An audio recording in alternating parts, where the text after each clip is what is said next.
About a few hours later, Gray and Altier got up from a nap. Of course, Scott was still asleep. He hadn't gotten any sleep for the past 3 months, so they'll give him some time to settle in for now. They started hearing knocking on their door. Already? I'll go get it. Ray opened the door and saw that it was Jalal and Melody. There you guys are. We've been looking everywhere for you and... Wait, what's going on here?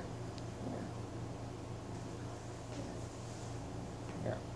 Eventually, Altier entered the room and Gray and Altier explained everything. So, let us get this straight. You found this kid by the name of Scott and you became his adopted parents. And you're looking forward to basically be the rulers of this village? Gray and Altier shook their head, giving them to their answer. Alright, but you're gonna have to find a babysitter for this kid, because we're gonna be moving out tonight. And to basically get Natsu out of there. So that way...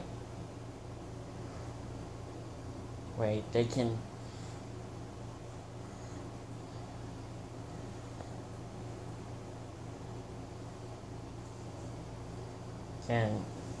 don't have one of the power sources that they need.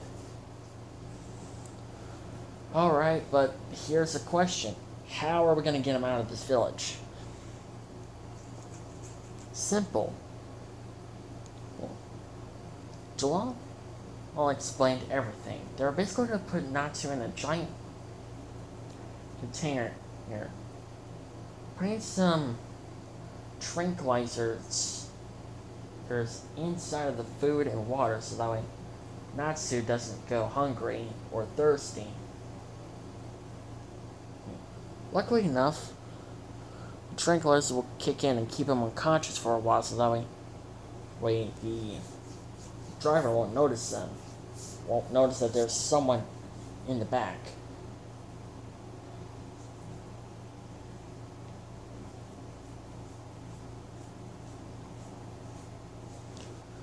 And most likely, the driver will be more focused on keeping his eyes on the road and singing to himself.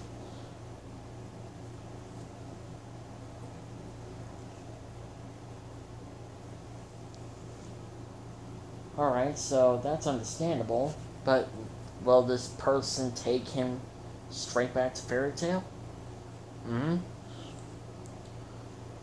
Okay, but there's one more problem. How are we going to get him out of there? Because if you forgot Jalal, he is surrounded by hundreds of those little motherfrickers.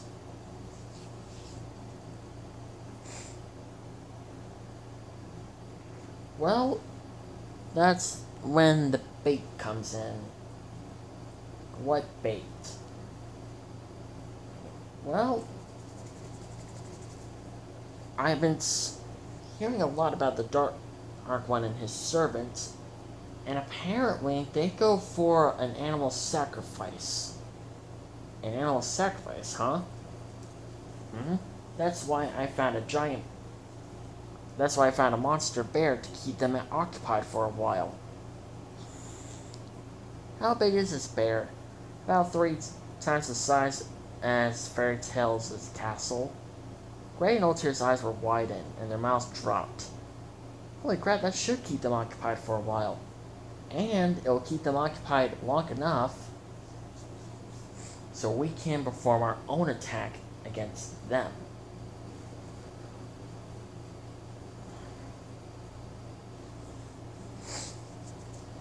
Okay. Let's see where this plan is going. Anything else? Yes. They won't notice it, but I put some tranquilizers on the bear. There's his fur. Wait, won't the bear just lick himself to clean himself? Or, oh no. The bear will most likely be sleeping by the time, so... Yeah, and these dragon creatures will most likely go for the heart of the bear, so that way they can eat him from the inside out. Others will be basically eating him on the outside. Basically, you think about how ants basically eat a mouse carcass, basically. Altair shook at the thought about going through, I mean, about that whole thing, what Jalal just said. Just be glad that Scott's just asleep. I mean, Gray decided to go check to see if Scott was still asleep. In fact, he was still asleep.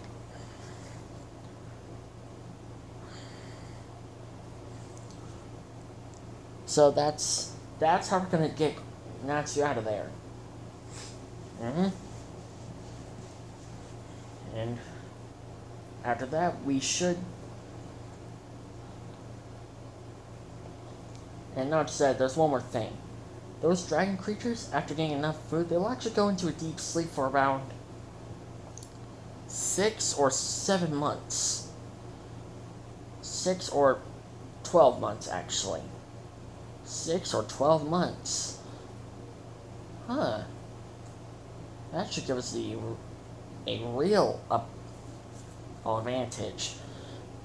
That's what I was thinking too, Gray. So, what do you guys think? I say let's do this. Yeah, let's do this.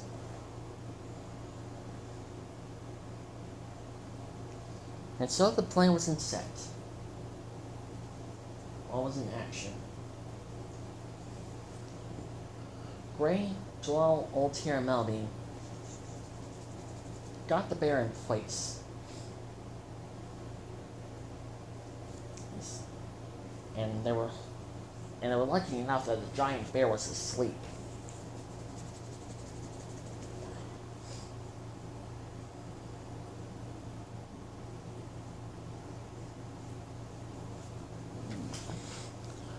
And all they had to do was just wait for the dragon humanoid creatures to basically notice the giant. Eventually it ends up working.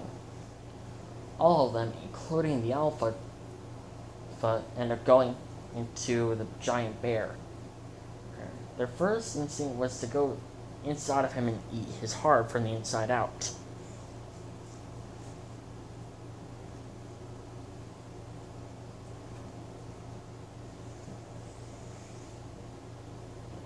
Ray decided to make sure that if all of them went, the only things that were left were 2 guards. In order to avoid on anyone detecting their scent, Natsu bought a potion that'll disguise their scent, and got some tranquilizers to tranquilize 2 of the little humanoid dragon creatures that were surrounding Natsu, and he was still unconscious. Gray picked him up and started running.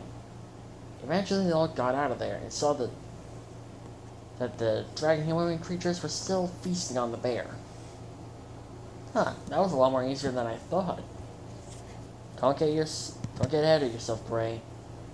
The only thing got Natsu was by pure luck. Now what we need to do is just get him out of here before those creatures notice that he's gone.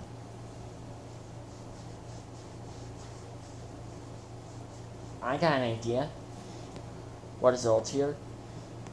Let's try the plan that you mentioned on how we're going to sneak Natsu out of here. Eventually, they end up going with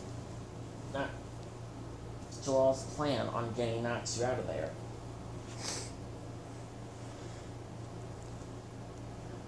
They doubled back to check to see if the dragon humanoid creatures were asleep. The majority of them were asleep, while the rest were still eating the bear. That should take them a while, so are we free to go back doing our own business now? Yeah, we're free to go back to do our own business. I think it'll take them a while to, yeah. So let's just go ahead and get back to the village.